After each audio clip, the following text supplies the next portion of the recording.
नमस्कार। स्वागत है आप सबका कहानियों के इस शहर में। तो दोस्तों, मेरी आज की कहानी आपको पसंद आती है तो मेरे चैनल को लाइक, शेयर, सब्सक्राइब करना ना भूलें। और मुझे कमेंट सेक्शन में यह भी लिखकर बताएं कि आपको इस वीडियो का बेस्ट पार्ट क्या लगा। आइए सुनते हैं आज की कहानी, एक आँच की कसर। सारे नगर में महाशय यशोदानंद का बखान हो रहा था। नगर में ही नहीं, समस्त प्रांत में उनकी कीर्ति गाई जाती थी। समाचार पत्रों में टिप्पणियां हो रही थी। मित्रों से प्रशंसापूर्ण पात्रों का तांता लगा हुआ था। समाज सेवा इसको कहते हैं। उन्नत विचार के लोग ऐसा ही करते हैं। महाशय जी ने शिक्षित समुदाय का मुख उज्जवल कर दिया। अब कौन यह कहने का साहस कर सकता है कि हमारे नेता केवल बात के धनी हैं, काम के नहीं। महाशय जी चाहते तो अपने पुत्र के लिए उन्हें कम से कम 20,000 रुपये दहेज में मिलते, उस पर खुशामद घाटे में। मगर लाला साहब ने सिद्धांत के सामने धन की रत्ती भर परवाह न की और अपने पुत्र का विवाह बिना एक पाई दहेज लिए स्वीकार किया। वाह वाह! हिम्मत हो तो ऐसी हो, सिद्धांत प्रेम हो तो ऐसा हो, आदर्श पालन हो तो ऐसा हो। वाह रे सच्चे वीर, अपनी माता के सच्चे सपूत, तूने वह कर दिखाया जो कभी किसी ने न किया था। हम बड़े गर्व से तेरे सामने मस्तक नवाते हैं। महाशय यशोदानंद के 2 पुत्र थे। बड़ा लड़का पढ़ लिख कर फाजिल हो चुका था, उसी का विवाह हो रहा है और जैसा कि हम देख चुके हैं, बिना कुछ दहेज लिए। आज वर का तिलक है। शाहजहांपुर के महाशय स्वामी दयाल तिलक लेकर आने वाले थे। शहर के गणमान्य सज्जनों को निमंत्रण दे दिए गए थे। वे लोग जमा हो गए थे। महफिल सजी हुई थी। एक प्रवीण सितारिया अपना कौशल दिखाकर लोगों को मुग्ध कर रहा था।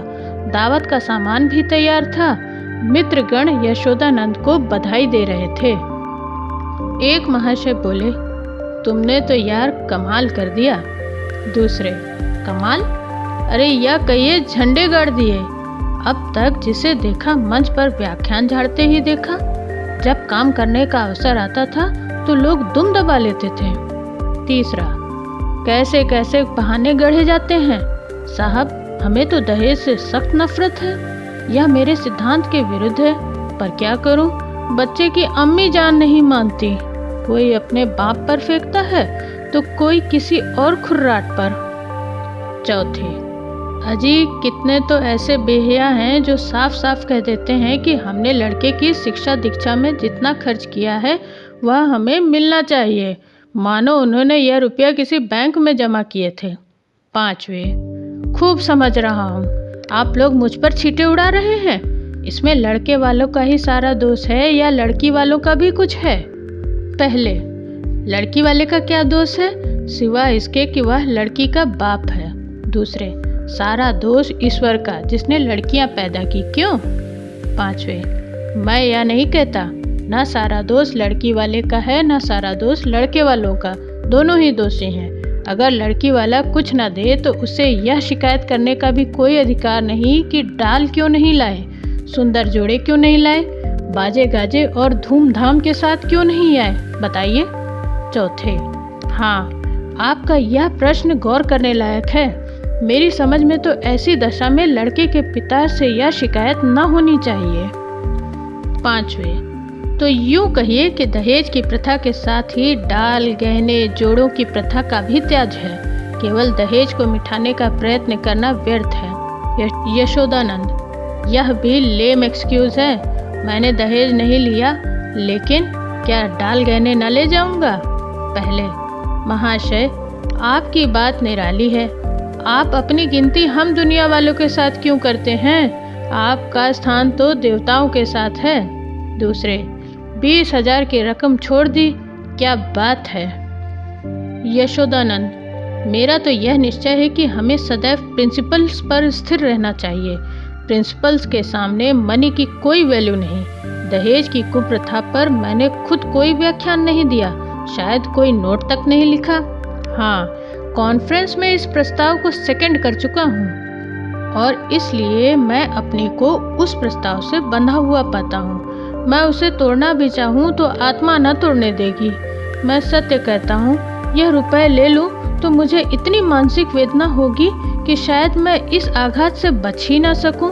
5वें, अब की कॉन्फ्रेंस आपको सभापति न बनाए तो उसका घोर अन्याय है।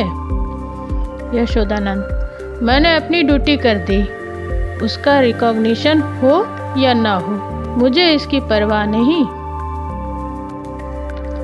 इतने में खबर हुई कि महाशय स्वामी दयाल आ पहुँचे। लोग उनका अभिवादन करने को तैयार हुए। उन्हें मनसद पर ला बिठाया और तिलक का संस्कार आरंभ हो गया। स्वामी दयाल ने एक ढाक के पत्तल पर नारियल, सुपारी, चावल, पान इत्यादि वस्तुएं वर के सामने रखी। ब्राह्मणों ने मंत्र पढ़े, हवन हुआ और वर के माथे पर तिलक लगा दिया गया। तुरंत घर की स्त्रियों ने मंगलाचरण गाना शुरू किया। यहाँ महफिल में महाशय यशोदानंद ने एक चौकी पर खड़े होकर दहेज की कुप्रथा पर व्याख्यान देना शुरू किया। व्याख्यान पहले से लिखकर तैयार कर लिया गया था।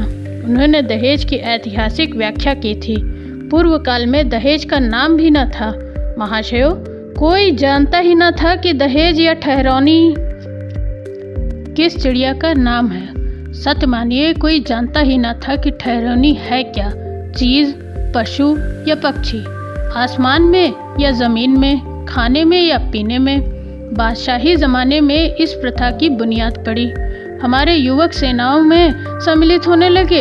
वह वीर लोग थे, सेनाओं में जाना गर्व की बात समझते थे। माताएं अपने दुलारों को अपने हाथ से शस्त्रों से सजाकर रण क्षेत्र में भेजती थी। इस भांति युवकों की संख्या कम होने लगी और लड़कों का मोल तोल शुरू हुआ। आज यह नौबत आ गई है कि मेरी तुच्छ महातुच्छ सेवा पर पत्रों में टिप्पणियां हो रही हैं, मानो मैंने कोई बहुत असाधारण काम किया है। मैं कहता हूँ, अगर आप संसार में जीवित रहना चाहते हैं तो इस प्रथा का तुरंत अंत कीजिए। एक महाशय ने शंका की, क्या इसका अंत किए बिना हम सब मर जाएंगे? यशोदानंद, अगर ऐसा होता तो क्या पूछना था, लोगों को दंड मिल जाता और वास्तव में ऐसा ही होना चाहिए। यह ईश्वर का अत्याचार है कि ऐसे लोभी, धन पे गिरने वाले, बुर्दा फरोश, अपनी संतान का विक्रय करने वाले नराधम जीवित हैं और सुखी हैं। समाज उनका तिरस्कार नहीं करता, मगर वह सब बुर्दा फरोश हैं इत्यादि। व्याख्यान बहुत लंबा और हास्य से भरा हुआ था। लोगों ने खूब वाह की। अपना वक्तव्य समाप्त करने के बाद उन्होंने अपने छोटे लड़के परमानंद को, जिसकी अवस्था कोई 7 वर्ष की थी, मंच पर खड़ा किया। उसे उन्होंने एक छोटा सा व्याख्यान लिखकर दे रखा था। दिखाना चाहते थे कि इस स्कूल के छोटे बालक भी कितने कुशाग्र बुद्धि हैं। सभा समाजों में बालकों से व्याख्यान दिलाने की प्रथा है ही। किसी को कौतूहल न हुआ। बालक बड़ा सुंदर, होनहार, हंसमुख था। मुस्कुराता हुआ मंच पर आया और जेब से एक कागज निकालकर बड़े गर्व के साथ ऊंचे स्वर में पढ़ने लगा। प्रिय बंधुवर, नमस्कार। आपके पत्र से विदित होता है कि आपको मुझ पर विश्वास नहीं है। मैं ईश्वर को साक्षी करके निवेदन करता हूँ कि निर्दिष्ट धन आपकी सेवा में इतनी गुप्त रीति से पहुँचेगा कि किसी को लेश मात्र भी संदेह न होगा। हाँ, केवल एक जिज्ञासा करने की धृष्टता करता हूँ। इस व्यापार को गुप्त रखने से आपको जो सम्मान और प्रतिष्ठा लाभ होगा और मेरे निकटवर्ती में मेरी जो निंदा की जाएगी, उसके उपलक्ष्य में मेरे साथ क्या रियायत होगी। मेरा विनीत अनुरोध है कि 25 में से 5 निकाल कर मेरे साथ न्याय किया जाए। महाशय यशोदानंद घर के मेहमानों के लिए भोजन परोसने का आदेश करने गए थे। निकले तो यह वाक्य उनके कान में पड़ा, 25 में से 5 निकालकर मेरे साथ न्याय कीजिए। चेहरा फक हो गया। झपट कर लड़के के पास गए, कागज उसके हाथ से छीन लिया और बोले, नालायक, यह क्या पढ़ रहा है? या तो किसी और मुवक्किल का खत है जो उसने अपने मुकदमे के बारे में लिखा था। यह तू कहाँ से उठा लाया शैतान? जाकर वह कागज ला जो तुझे लिख कर दिया था। एक महाशय, पढ़ने दीजिए। इस तहरीर में जो लुत्फ है वह किसी और दूसरी तहरीर में न होगा। दूसरे, जादू वह जो सिर चढ़कर बोले। तीसरे, अब जलसा बर्खास्त कीजिए, मैं तो चला। चौथे, यहाँ भी चलते हुए। यशोदानंद, बैठिए बैठिए, पत्तल लगाए जा रहे हैं। पहले, बेटा परमानंद, जरा यहाँ तो आना, तुमने यह कागज कहाँ पाया? परमानंद, बाबूजी ने ही तो लिखकर अपनी मेज के अंदर रख दिया था। मुझसे कहा था कि इसे पढ़ना। अब नाहक मुझ पे खफा हो रहे हैं। यशोदानंद, वह यह कागज था सुअर, मैं तो मेज के ऊपर ही रख दिया था। तूने ड्रार में से यह कागज क्यों निकाला? परमानंद, मुझे मेज पर नहीं मिला। यशोदानंद, तो मुझसे क्यों नहीं कहा? ड्रार क्यों खोला? देखो, आज ऐसी खबर लेता हूँ कि तुम भी याद करोगे। पहले, यह आकाशवाणी है। दूसरे, इसको लीडर कहते हैं। अपना उल्लू भी सीधा करो और नेक नाम भी बनो। तीसरे, शर्म आनी चाहिए, यह त्याग से मिलता है, धोखे घड़ी से नहीं। चौथे, मिल तो गया था पर एक आंच की कसर रह गई। पांचवें, ईश्वर पाखंडियों को यूं ही दंड देता है। यह कहते हुए लोग उठ खड़े हुए। यशोदानंद समझ गए कि भंडा फूट गया, अब रंग न जमेगा। बार बार परमानंद को कुपित नेत्रों से देखते थे और डंडा तौल कर रह जाते थे। इस शैतान ने आज जीती जिताई बाजी खो दी। मुंह में कालिख लग गई, सिर नीचा हो गया, गोली मार देने का काम किया है। उधर रास्ते में मित्र वर्ग यूं टिप्पणियां करते जा रहे थे। एक, ईश्वर ने मुंह में कैसी कालिमा लगाई है कि हायदार होगा तो अब सूरत न दिखाएगा। दूसरा, ऐसे ऐसे धनी मानी विद्वान लोग पतित हो सकते हैं, मुझे तो यही आश्चर्य है। लेना है तो खुले खजाने लो, कौन तुम्हारा हाथ पकड़ता है? यह क्या कि माल भी चुपके चुपके उड़ाओ और यश भी कमाओ। तीसरा, मक्कार का मुंह काला। चौथा, यशोदानंद पर दया आ रही है, बेचारे ने इतनी धूर्तता की, उस पर भी कलाई खुल गई, बस एक आंच की कसर रह गई। तो यह कहानी बस यहीं तक। आशा है आपको पसंद आई होगी। मिलते हैं जल्द एक नई कहानी के साथ। तब तक के लिए धन्यवाद।